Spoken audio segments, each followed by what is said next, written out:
Hi everyone, how's it going? Today you're gonna learn how to kind of take any triad and make it sound like a country or a jazzy or a chromatic-y kind of vibe phrase. Once I learned this, it made sense of any country, blues, bluegrass, jazz, you name it, bebop phrase that I learned because I understood that everything is about targeting the notes of a arpeggio or a triad or certain sound that you get over a chord. I really believe that everything is based on the most simple elements. In my Galactic Modern Guitar series, my system that I've developed to teach people fretboard, visualization, harmony, and melody, I really talk about how everything is based over triads. And one of the examples from that course is what I'm going to show you today. Let's say you take, just a major triad, right? And you take the C major. You can start connecting that into sets, right? You can do that by taking the highest note of that triad and making the lowest note of the new triad on the set above. And you start getting the different type of triads that connect. Root position,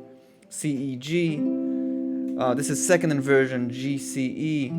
Then you have E, G, C over here, first inversion, all the way to the root position. So if you play that, you get an arpeggio, but that doesn't sound like a phrase yet.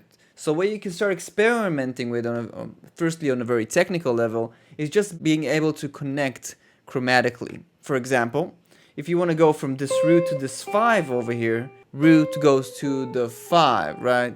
So I get root goes to the 5, then if I want to go from the 5 to the 3rd, I'll get 5 goes to the 3rd. So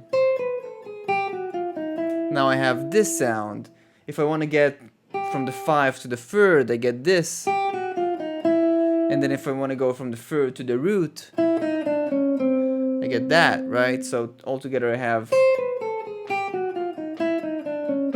Now, when I first learned that, that kind of blew my mind because I was like, oh, I just learned the arpeggio, I just learned a simple shape like a triad, right?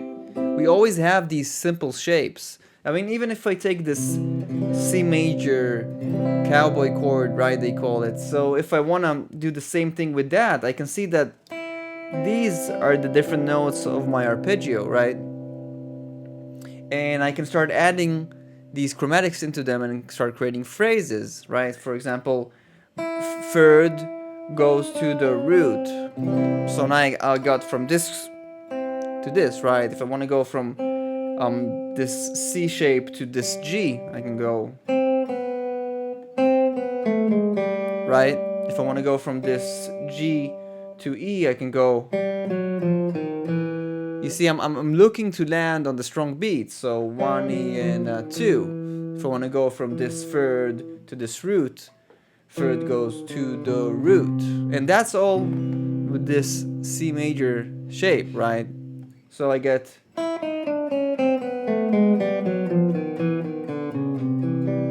Right? If I take another super common shape, like for example this D major, right? I can go from here to here to here using the same idea. So 3rd, enclosure to the root, and then goes to the 5. And now instead of just playing the shape, I have an actual phrase that is nested within that.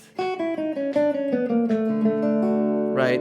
If I take, for example, let's take another one. Let's take F major, right? Let's just take this part of it, If I want to get from each, into each chord tone, I can go root. I want to go to the 5. So root, I'm adding a few notes until I land on a chord tone on the strong beat.